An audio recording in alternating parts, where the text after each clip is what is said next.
East Asia Forum, 12th of April 2024, China is still in charge of the enlarged, pointless BRICS. China is attempting to use the BRICS to create a substitute United Nations.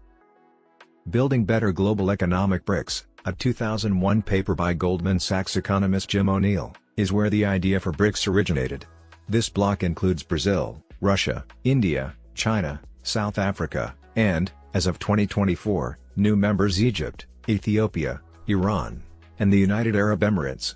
According to O'Neill, Brazil, Russia, India, and China are set to become more critical players in the world economy. He projected that these nations would produce 40% of the world's economic production between now and 2050. The BRICS nations collectively contributed more than 45% of the global GDP growth between 2012 and 2022, with China alone contributing around 25% of this development.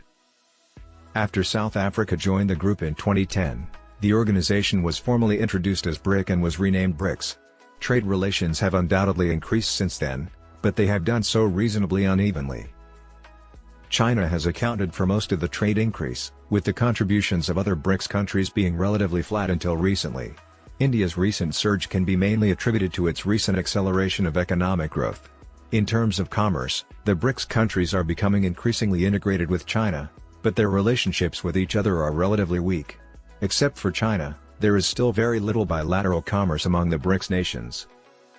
China's domination in the BRICS is explained by its sheer economic might, 5 times larger than India's, and its growing aggressiveness in international affairs.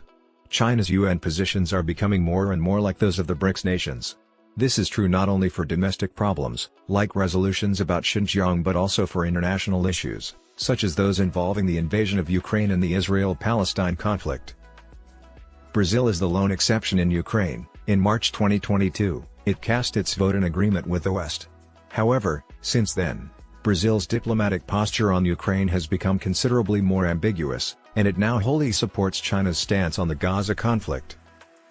China has been the leading advocate for BRICS Plus expansion. The primary driver for the organization's expansion was making BRICS more representative of the developing world and giving it a more prominent voice on the international scene. However, the 6 nations invited to join, 5 now that Argentina has withdrawn, are incredibly diverse. Certain countries, like Saudi Arabia and the United Arab Emirates, have net credits, while others, like Saudi Arabia, have net debts and are in dire straits. Iran, the United Arab Emirates, and Saudi Arabia make up half of them. They are major fossil fuel exporters.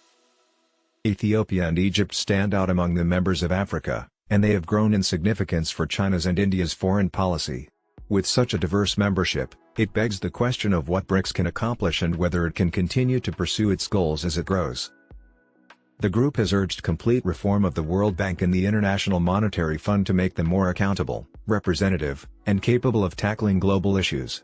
In addition, BRICS has continuously pushed for a thorough reform of the UN, claiming that its current configuration, in which the 5 permanent members have veto power, does not adequately represent the interests of all member nations. One of BRICS's more significant goals is to provide a new forum for developing nations to express their concerns and interests. Members' positions might be aligned in the domain of international financial architecture. In addition to supporting rules-based, open, and transparent global trade, BRICS encourages the use of local currencies in transactions between its member states, particularly in transactions with China. Its membership growth contributes to this goal. The ability of BRICS to overcome internal obstacles and the reaction of the West are 2 of the many variables that will determine the impact of the group's expansion. Nevertheless, the expansion's smoothness indicates that the balance of power in the world is changing and that developing nations are becoming increasingly significant players in international affairs. Many variables will determine how well BRICS perform in the long run. What matters most is the evolution of China's might. There is growing agreement that China's long-term growth will slow down, limiting the prospects of the Chinese market presence to BRICS countries and other parties. How the people of the BRICS countries view China is a crucial issue. In addition to being economically diverse, BRICS also has political diversity. The biggest issue is India, which is increasingly difficult to fit into groups where China is the dominant force.